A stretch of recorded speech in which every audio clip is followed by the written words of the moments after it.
नमस्कार, हमारे साथ जुड़े हुए हैं डॉक्टर ब्रिजेश जी, जो कि एक पेशे से डॉक्टर भी हैं और एक समाज सेवी भी हैं।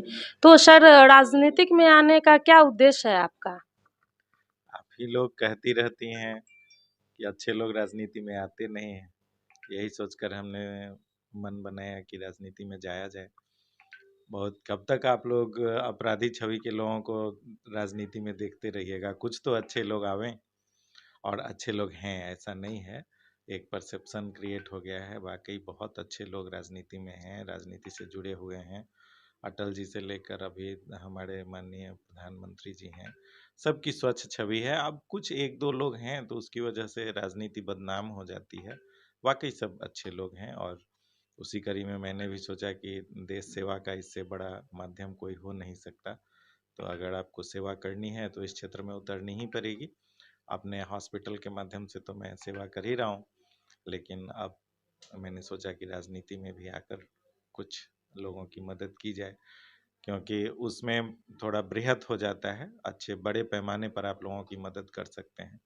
यहाँ हॉस्पिटल के माध्यम से तो जो बीमार लोग हैं और उनका आप इलाज करते हैं, लेकिन जो देश अस्वस्थ हो रहा है उसका क्या, उसका भी तो इलाज जरूरी है।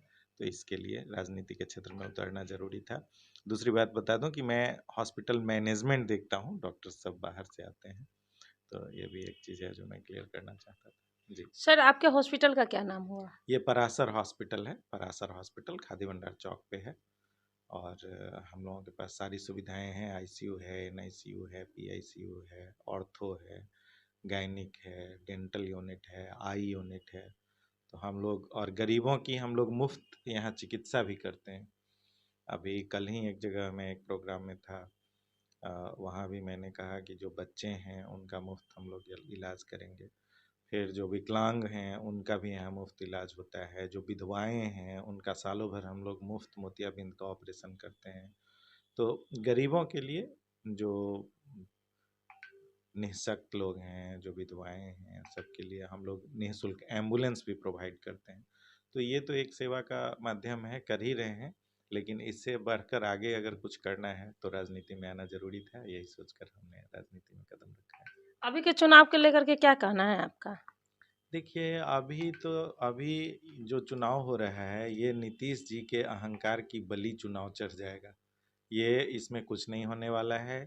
20 जनवरी को सुप्रीम कोर्ट ने हियरिंग का नेक्स्ट डेट रखा है, और जिस हिसाब से नीतीश जी ने अपने अहंकार में इस चुनाव की घोषणा की, और फिर आनन फानन में एक आयोग बनाया जिसका कोई औचित्य नहीं, किसी ने कभी किसी के पास गया नहीं आयोग, और 1 महीने के अंदर अंदर, कभी आपने देखा है कि 6 महीने के लिए आयोग बना हो और 1 महीने के अंदर वो रिपोर्ट दे दिया हो?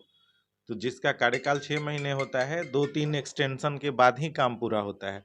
यहाँ जब काम ही नहीं करना है तब तो 10 दिन में भी काम हो जाएगा। काम करने में ना टाइम लगता है।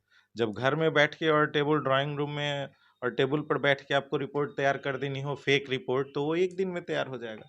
तो ये फेक रिपोर्ट है ना। इस कमीशन का कोई औचित्य था ना, ये डेडिकेटेड कमीशन था जो सुप्रीम कोर्ट का ऑर्डर था। तो इन्होंने खाना पूर्ति की है, अपने अहंकार की बलि इन्होंने इस चुनाव को चढ़ा दिया है। लोगों का पैसा जाया जाएगा, और निश्चित रूप से 100% यह चुनाव कैंसिल होगा, क्योंकि किसी भी सुप्रीम कोर्ट के किसी भी निर्देश का पालन नहीं किया गया है, ट्रिपल टेस्ट नहीं कराया गया है। इसीलिए आप देख रहे होइएगा कि चुनाव में की कोई सरगर्मी शहर में नहीं दिखती है।